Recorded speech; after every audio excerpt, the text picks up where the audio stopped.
Hello, you are listening to Raw 1251 AM. I am Charli Cox, comedy correspondent for the Arts Department, and I am very lucky to be joined by Daniel Sloss. How are you, Daniel? I'm very well. How are you? Good. Yeah, I'm good, thank you. I'm very good, thank you.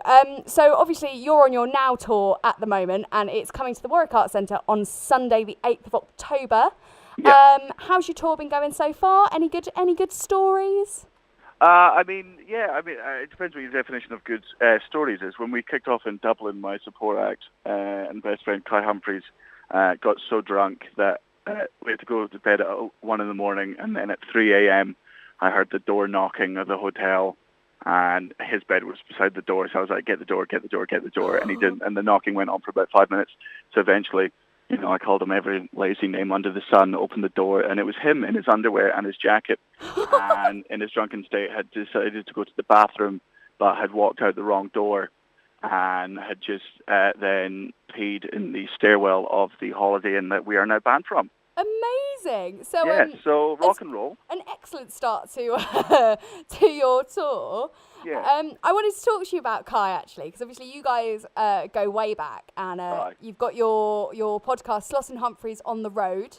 Yeah. Which I think you can find on Podbean for anybody who's interested. Podbean and iTunes. Fantastic. I was just wondering, obviously, do you guys have anything else that you do to sort of pass the time when you're on the road? Oh, we both bought Nintendo Switches, so we sit in the same room and ignore each other.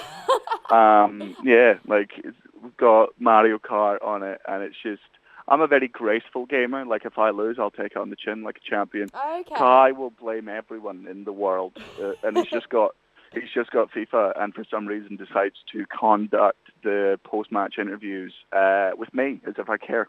Oh, I see. Yeah. Sounds very good. This is as good a way to pass time as any. Yeah. I guess as well, what's obviously the story about Kai being very drunk is a good story, but what's been your favourite part of your tour so far? So far, we're still quite early on. It's we've had some interesting ones. I mean, all the gigs have been great because this is our 7th or 8th tour. We get a lot of the same audience back, and they know us, and it's just, every gig's just, pleasantly easy, and I don't mean that in a bad way. I mean in the sense that, none of them have been tough. Yeah, you've got a good audience. Yeah, but when we were up in Inverness, we've always stayed in the same hotel for the past 5 years, and then we turn up this year to go into the hotel, and they don't have our names. And our agent had decided, because she could save £10 on a hotel that we were staying. She pitched it as an Airbnb, and it was not an Airbnb. It was the house of 2 pensioners. Oh, no. Lovely pensioners, I may add, but very un-rock and roll to be told that you have to be home by 12. So you got and told the breakfast. by the pensioners? Yeah, because we were staying in their house. It was a lovely house. Yeah. It was, I cannot fault them anything. Anne and John were 2 of the most pleasant people in the world, but I am so used to touring in hotel rooms where I can, just lie around in my underwear and fart and do whatever I want and go out in the back and smoke a joint or whatever. Yeah. And then here I'm ironing for them, I'm hoovering afterwards. My mother raised me too well.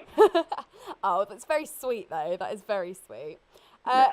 Coming on to the tour, so obviously we're the student radio station, so I was going to just ask you about sort of what your show's all about, but I thought I'd ask you in a way that's much more accessible for university students. So I was wondering if you would be able to describe your tour as a meal deal. So sort of compare it to your main meal, your drink and your snack, and see if you'd be able to give us a vibe of the tour that way, as it's much more relatable to us students. I mean, it would have to. Obviously, I was never a student. I've never had to meal deal. This is well beyond my. Yeah, I mean, I would say something brilliant, but that not everyone likes. Oh, like I sort of I'm absolutely not for everyone, and but that's what I enjoy more. It's the best. Obviously, people think the best types of gigs are when 100% of the audience love you. Yeah. Incorrect. The best type of gigs are when 90% of the audience love you and 10% hate you. Because there's nothing better than seeing miserable faces in a sea of joy just because you've said something that rubbed them the wrong way. Do you and try they and can't... make eye contact with them? Oh, absolutely, and let them know that there's no refunds and it's entirely their fault.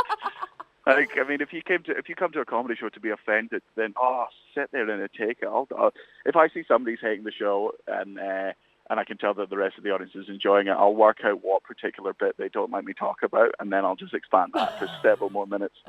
Absolutely amazing. Have you ever had like any really good, like, memorable instances of that, like any hecklers or anything? I had a gun pulled on me in America. Sorry? I had a gun pulled on me in America. Oh my God, that's very extreme. Yeah, I was in a very red state called Indiana, Yeah. and it's a very religious state, and I'm personally an atheist because both of my parents went to school. And I asked my American agent if I could tell my atheist joke on stage, and she was like, absolutely don't. Oh, So I no. obviously did, because that's hysterical. And there was a man in the front row who hated the joke so much because it was making him think. And the only way he could think of showing his displeasure was to lift up his shirt and show me his gun. That's mad. That's mad. What happened to him? Was he like escorted out by security? Oh, he didn't aim it at me. Like, I don't think it was like a legitimate threat. Oh, like, okay. I think it was just like he was just showing me what he had. Like, it was like gun banter, but obviously being from the UK, we don't have gun banter. Oh dear, that's very exciting. I don't know. Yeah, it's exciting An in a way. experience. Yeah, but it does mean that, it means in America I might tone it down a bit, but in the UK, oh yeah, what are you going to do? Show me a knife from the third row? I'm good at cardio. I'll outrun you. Point your butter knife at me. Yeah. Also, I've got a Geordie on tour with me. I dare you. Excellent. Now, you've been in comedy from quite a young age. And there's a lot of people at Warwick, such as our Comedy Society, who all are kind of looking at how to get into stand-up and everything. So I was wondering if you had any tips on how to get into the stand-up game. Just do it. That's the only advice. Just do it. Like, if you want to be a comedian, do it right now. Put yourself into a gig. It doesn't matter where it is. If it's in front of 10 people or 50 people, it doesn't matter. You're not going to be good for ages. You're going to suck, and you're going to have to learn how to suck. Yeah. You've got to learn how to be on stage. That's the first and foremost thing. If you're on stage and you act like you don't own it, the audience will work that out, and they'll work out that you don't belong there, and that means you do not. So the best way to get over that is to get on stage immediately and just get used to being on stage, get used to walking around it and talking, being in control. Yeah. Nobody or very few people are good instantly. It's just you have to just do it. The longer you wait, the longer it'll take you to get good.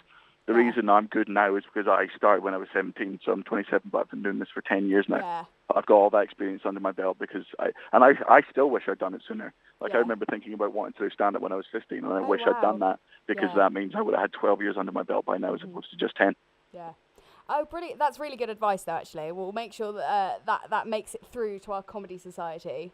One more question before I let you go. It's just, who are your comedy idols? So sort of anybody who doesn't know, who hasn't really listened to any of your stuff before, knows kind of like where your ideas come from and who kind of inspires you.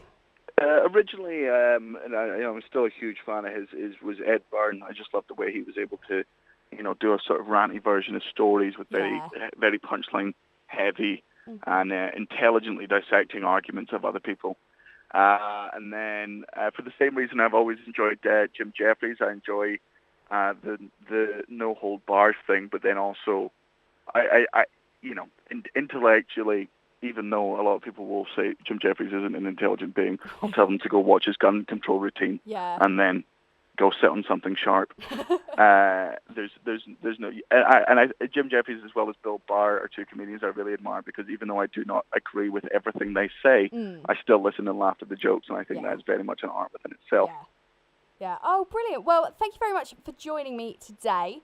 If anyone listening wants to go and watch the Now Tour, they definitely should. It's on at the Warwick Arts Centre on the 8th of October, and tickets are £11 for under 26s. Thank you very much for joining me, Daniel. I hope you have a lovely rest of your tour. Anything final that you want to say to the listeners at home? Nah, just excited. Yeah, I just said it all there. Yeah. All right. Well, thank you very much for joining me. Thanks. Bye. Bye-bye.